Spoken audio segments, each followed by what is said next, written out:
Hello, everyone. I am Chester44, also known as Fly, and welcome to this Let's Play of Wrath of the Righteous. Last episode, we made our way into the basically final room of the Ivory Sanctum in order to finally deal with Xanthir Vang. He is dealt with and effectively killed. Now, let's go ahead and loot everything in this place. Small key, summon, masterwork. Odd. Vast Intelligence 6 and an old grimoire. What are those? Let's see. Well, Vast Intelligence 6 is definitely going to go on to you.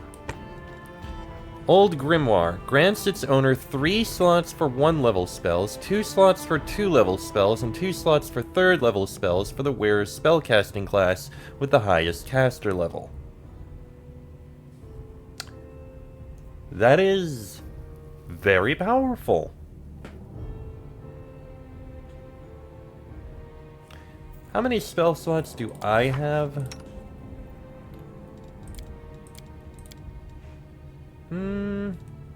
You know what? I think it would be funny to give it to you.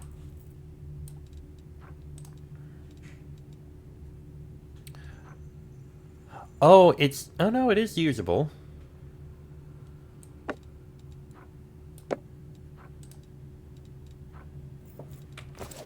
You require my unbiased opinion? Okay, you know what? If that's how it has to work, then never mind. Anyway, let's get back to collecting everything we can out of this place. Don't need padded armor, I'll take that, don't need that. Diary of a Student of the Great Xanthir the Plagued One. Alright, I'm not going to read it, but... what do we learn from this one? This gives us... +1 competence bonus to fortitude saving throws against distorted demons. Useful. And Xanthir Vang's notes. That gives us... +1 competence bonus against fear and frightened. Also useful. Okay. I hope you appreciate Touch of Mercy. A Falchion. +4 bleed Falchion. Confirms a crit on an already bleeding enemy whose hit points are below 80. It's an instant kill. Powerful. this experiment has gone A sarcophagus with a tight-fitting lid. It looks like it is getting regular use, but you don't quite understand how.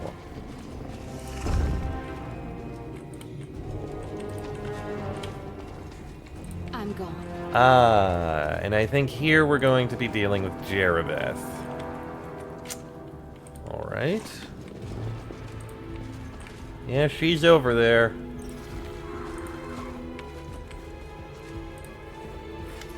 You discover Jerabeth engrossed in a task. She is holding a locust between 2 delicate clawed fingers. One of the locusts had previously comprised Xanthir Vang, and you watch as she slowly pushes a needle into its body. The demon observes the locust's convulsions with fascination. This will require a lot of work. A lot of work to preserve this beauty. It is remarkable that such a thoroughly vile activity can be performed with such mesmerizing skill and finesse. You did as you promised, Crusader, but you killed my Maravok for some reason. You do know that making deals with demons is a losing game, yes? Lucky for you, I enjoy playing mortals so much that I will keep up the act and fulfill my part of the bargain. Ask me a question, I will answer. Quite a bit. One of the Baphomet cultists ran from me, Zenedra. Do you know where I can find her? Zenedra is a crafty and shrewd liar. She has a hideout right under your nose, not far from Dresden, Search the temples of your good deities. Search them carefully. One of them is larger than it looks. I promised to answer your question, and I did. Now the only thing standing between me and control of the Ivory Sanctum is you. Let's have some Oh, fun. I thought I would have been able to ask all of them. Please hold. Alright, now, what are we going to... Damn it, I hit the wrong button. Close ranks. Right then, now, what are we gonna ask you? One of the Baphomet cultists, everything you know about Nehindrian crystals, who you served, who commands the demon forces, what do you know about Aurilu? Xanthier said that there is a place called the Midnight Fane directly below Dresden, what do you know? Fulfilled your part of the deal, thank you for your help. How about, tell me everything you know about Nehindrian crystals and the ritual that is being used to enhance the demons. Oh, I can tell you a lot about that. I've gone through the ritual myself. When I return to the Abyss, I will destroy the memory, that feeling of incredible helplessness and pain, horrifying pain. The crystal is not like an ordinary magic potion you may have encountered before. It changes a demon's very essence, their soul, if you like. It changes you entirely. But you're hardly interested in my trials and tribulations. Listen, the crystals are brought here directly from the Abyss, from the Midnight Isles, the realm of Lady Nocticula, with her permission and approval. Hepzimira, the daughter of Lord Baphomet, oversees the shipments herself. Xanthier has always been in charge of the transformations, but he was not the one who devised the ritual or discovered the crystal's properties. The architect taught him that. She, Aurilu Vorlesh, is unbearably arrogant. She thinks she has the right to push real demons around. So don't think you've solved this problem for good. Sooner or later, Aurilu will share the secret of the ritual with another, and demons more powerful than you will inundate the lands of the world wound once more. I promised to answer your question, and I did. Save the last one for And me. now you've chosen to attack. You should have listened. Everyone, To take Jerabeth down. Okay, the Dominate monster is bad. your flesh wound. Okay, that's dealt with. Wide open. I am your end. I would like to remove the Domination. Is there any chance you can get rid of that with a heal?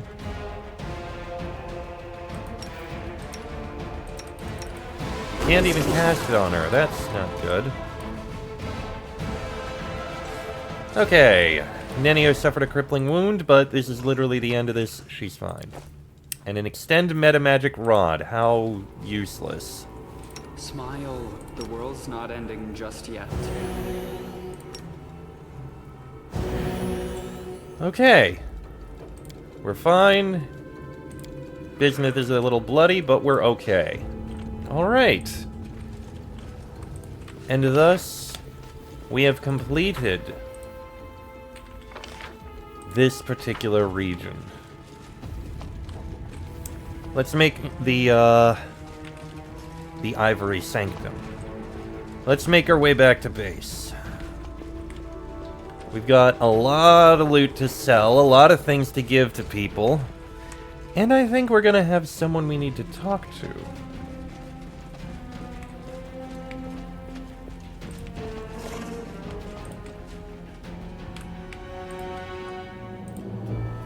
Fortunately, it's not that far to go to get there. And head on outside. Nothing to pick up, I don't think. No, we're good.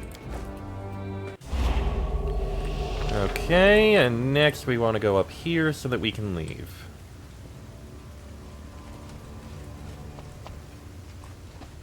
There it is. And out we go. Ah, something's happening back at base. What could be happening? Aru wants to talk. Interesting. And Xanthier's experiments. The commander came across the notes of Xanthier Vang. The experiments they describe are horrible, inhuman, and intriguing. Xanthier used to submit himself and his victims to metamorphosis in an attempt to become a living swarm united by a single consciousness. The commander can repeat the experiments, but at a very high cost. She will have to expose numerous mortals to painful vivisection, not to mention the fact that the commander herself will be subjected to unbearable suffering. No doubt the horror of the procedure will turn many crusaders away from their leader. Furthermore, there is no certain reward for such a venture. Apart from a better understanding of insect nature and a moderate yet questionable gain in power, the knowledge gleaned from the experiment's outcome will have no practical value. Not yet, at least. Yeah, that we are never going to be doing. Ever. It is a horrible idea. Is there anything else I want to do? I mean, okay, we're at max level for all of those. Don't need to worry about that. Royal conscription. Recruitment growth for trainable units increases by 10%. I mean, it's a thing. We could do it. It takes 14 days, but it could be done. Yeah, I don't think we really need to. Distributing provisions we don't care about. I don't care about any of the relics left. And Xanthir's experiments. Okay, no real decrees we need to deal with. Alright, well, let's, hang on. We have some mononic devas there. Interesting. Well, you guys can go and join up with one of these groups here, I suppose.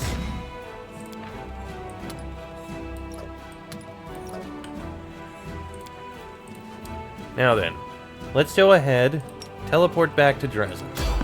Someone on the road. Interesting. Oh, the waiting. Do you mind giving me a few heals?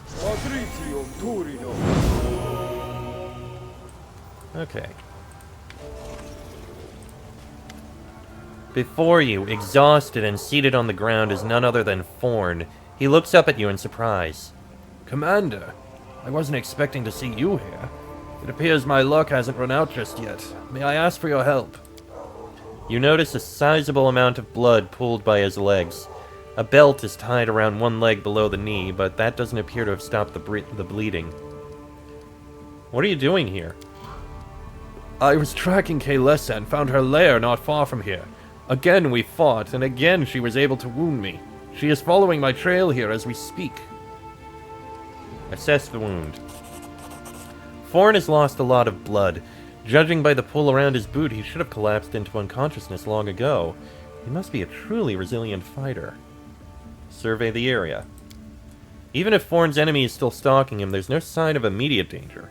It's quiet. You hear no clanking of weapons, no footsteps. I find this all very suspicious. He can't be trusted. An elf seems to have appeared out of thin air. She shoots Forn a hateful glare. This is a trap. Forn is an assassin of the Winter Council and he's come here to kill you. Grabbing his weapon, Forn shouts out forcefully. Watch out! She's stronger and deadlier than she looks. Slay her before she kills us both. A trap? What are you talking about? His wound is just for show. He's unharmed and full of strength. His goal is to lure you in so his cronies can attack you. I bet they're hiding nearby, waiting for the right moment. Kaylessa surveys the seemingly barren landscape suspiciously. An ambush? Who is lying to us, her or our own eyes? Why would Forn want to kill me? He's a cold-blooded assassin sent by the Winter Council. That cabal of scumbags dispatches him whenever it needs an inconvenient truth covered up. And as for anyone unlucky enough to learn such truths that might sully our people's good name, well, he washes it all away with their blood. Forn mutters, his face scrunched up in contempt. Another lie. Will you ever tire of your deceit, accursed wretch? Why did you decide to intervene? You spared me. Let's say I'm repaying my debt. Or do you think that since I'm a Drow, I don't know the meaning of honor? I believe Kaylessa. Forn, your deception ends here. Ah. Forn rises to his feet. His movements make it obvious that his injured leg was nothing more than a ruse. That is a shame. If you had just believed me, this would have been over more quickly and less painfully. It's unlikely that my associates will grant you an easy death now. Not hiding his contempt, Forn nods in the direction of the dark elves that have appeared out of the shadows. Forn, have you gone mad? I was tasked with keeping the secrets Kaelessa discovered from getting out. Knowing your reputation, I was certain that you would otherwise have unearthed them in short order, therefore I had no choice but to do this. No one is to blame for this, it's just the way things turned out. Who do you really serve? I serve my people and no one else.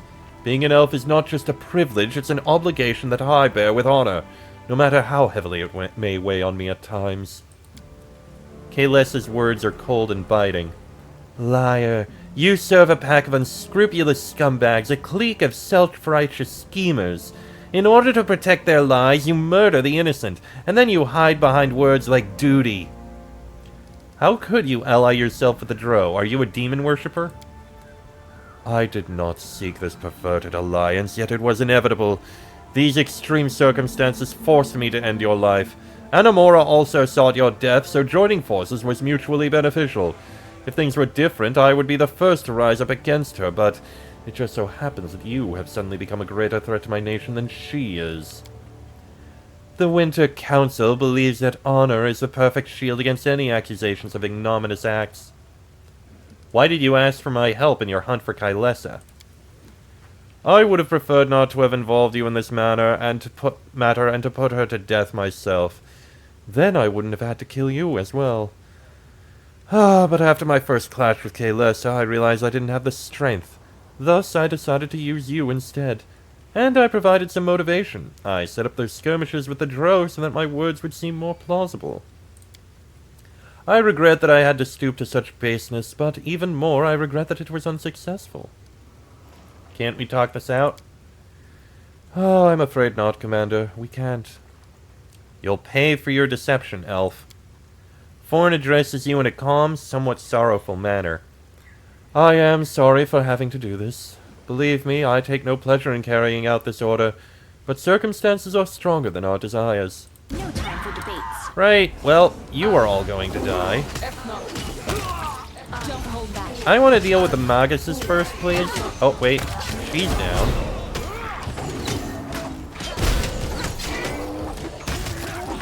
And there's that one, that one, that one.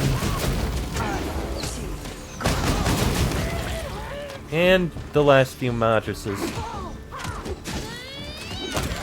And one more. And down. Even in the face of death, Forn maintains his melancholic tranquility. I knew I would die like this, on the edge of the world, defending the threads of nobility that weave my race into a single glorious nation. Well, at least I do not die in vain. Whose orders are you following? You think that since I'm at death's door, I will reveal the secrets of my superiors? You're mistaken. I and others like me know how to make our hearts stop beating before any treacherous words can spill from our mouths. I will remain loyal until the end. Aren't you ashamed of what you did? With a mournful look, Forn says, You wouldn't understand. You are not of my people. Rest in peace. Regil suddenly gives Forn a quick salute. Upon meeting your gaze, he calmly explains, He may have been an enemy, but I have to recognize his commitment to duty. He is a good soldier. Forn closes his eyes and a quiet, peaceful breath escapes his lips. His chest stops heaving and the fingers he had wrapped around his weapon go limp. There's a deep bitterness in Kaelessa's voice. He even managed to die gracefully, despite being a complete scoundrel. Can I finally get an explanation as to what just happened? Forn wasn't a dark hunter, he was just a hunter. He served the Winter Council, a powerful elven organization. It wants me dead because I've learned of a very dark secret. That's why they sent Forn to kill me, and everyone I could potentially have told about it. Meaning you, soldier. Tell me about yourself, the whole truth. I was born in Kyonin, in the blessed forest of the elves. I was different back then, pure and noble. But no matter how beautiful and fair Kyonin was, it had its share of injustice, cruelty, and crimes committed with impunity. And I could never stand crimes going unpunished. I joined the Sunset Wasps, a secret set of vigilantes dedicated to Callistra. By night, we would bring justice to those whom the law had failed to punish. Liars, traitors, molesters, murderers, but the further we went, the more our doubts grew. We asked ourselves, how reliable was the information we were getting? Could there have been any mistakes? Alas, it was too late. The whole time we were puppets in the hands of a priestess of Discari by the name of Anamora. That monster had been toying with us, using us to kill innocents. The Wasp was revealed to be a locust, and we were unmasked as criminals, outcasts. We were wanted and had nowhere to turn. The only option was to bend the knee to Anamora, who promised us protection. I was the only one who refused, but I was captured and taken by force.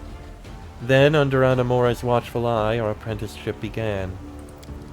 We did dark, horrible things, bathing in violence and spite. Myself included, I did them too. At first I was controlled by magic, then they broke me. And the dark fate, the curse of our people, took us one by one until finally it embraced me as well. When I saw the monster I had become, I mustered what remained of my will and fled. I wanted to tell everyone the truth, tell them how we were caught in the demon's trap, let the world know about the dark fate. But Anamora's hunters, my former comrades, they came for me. They weren't the only ones, as it turned out. Tell me about Anamora.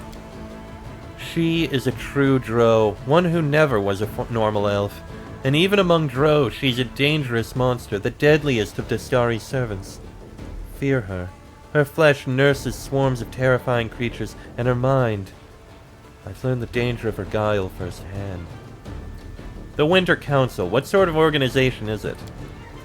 The Winter Council is a legend, but few doubt its existence. It's said to be a clique of influential elves of Kyonin, a mysterious group that watches over the interests of elven kind, protecting them by any means necessary. Murder, espionage, blackmail, no tool is excessive for them if the reputation and honor of the elven nation are at stake. When I decided to tell the world about the truth about the dark fate, the bane of our kind, I signed my own death warrant in the eyes of the Winter Council. They don't want elves to be tarnished by their association with the ignoble Drow. They're too scared of being held responsible for the crimes of their dark cousins. It's better to hide this dangerous truth and destroy everyone who knows it. What's the dark fate? It's been assumed since time immemorial that the Drow are either a degenerate branch of our kind or an abhorrent perversion, a mockery fostered by the dark gods. But the truth is that the chasm between the elves and the Drow is much smaller than one might think. Any elf can become a Drow. Absolutely anyone. Whenever an elf commits unthinkable evil, letting darkness into their heart, they may one day transform. The dark fate is a state of the soul of an unrepentant malefactor who detests the light. An elf like that is no different from a Drow, both in appearance and in spirit, and thus they become a Drow. Kaelessa smiles mirthlessly. Her face shows the immense fatigue of the months of wandering, fighting for survival. Such cruel irony. The elves were trying so desperately to convince everyone that they have nothing to do with the Drow, the most vile, horrid race in the world. And it turns out that the distance between a normal elf and a Drow is but a single step. I see. So what now? Now I ask one last favor of you. I still have friends left in Kyonin, real friends, ones I can trust. Send a letter to Avanara, to the leader of the border defenders. Recount my tragic tale so it doesn't die as the Winter Council wants it to, since I won't have the chance to speak this truth myself. Because you will have to end my life now, soldier. She looks at you calmly, wearily. There is neither threat nor fear in her words, only a plea for and acceptance of the inevitable. Maybe my mythic powers can return you to the path of light. Your curse can't be irreversible. Deep-seated fear appears on Kaelessa's face. No more. I've already been changed once, and I won't let anyone do it to me again. Even if you want to save me, know that I would sooner slit my own throat than allow my soul to be reshaped once more. What if you can still be saved? If there's a dark fate, could there be a light fate? Maybe good deeds could heal you? A light fate. Wouldn't that be nice, but no. No such blessing exists. The road to darkness goes only one way, and I've almost reached its end. The dark impulses in my heart have been growing stronger by the day. It's been getting harder and harder to remain myself, to resist the urges. I've spent all my strength. When I saw Thorn dying, I almost howled in delight. I wanted to dig my nails into his face, gouge out his eyes, mangle him, and rejoice. It's not me anymore. It's the beast I've been turned into, and it will break free very soon. These are the last minutes of the old Kalessa's life. Please don't delay and spare me the fate of becoming a monster. Why do you seek death? The dark fate is claiming me. I can feel the malevolence and the hatred in my heart growing fiercer with each day that passes. The memories of the crimes I was forced to commit are clouding the world before me. I refuse to tread this path any further, to turn into a monster. If you have any mercy, I beg of you, kill me and end my torment. With eyes downcast, Camilla says demurely, "If that is her final wish, it must be granted. Help her go on her own terms."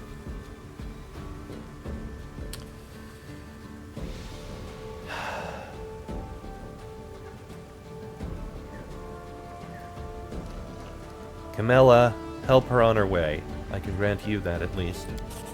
This won't take long. Please, give me and this poor elf some privacy.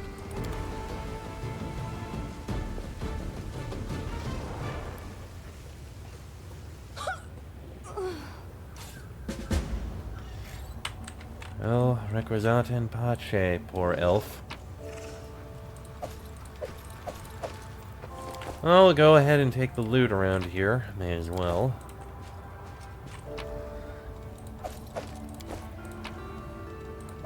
Composite longbow +3.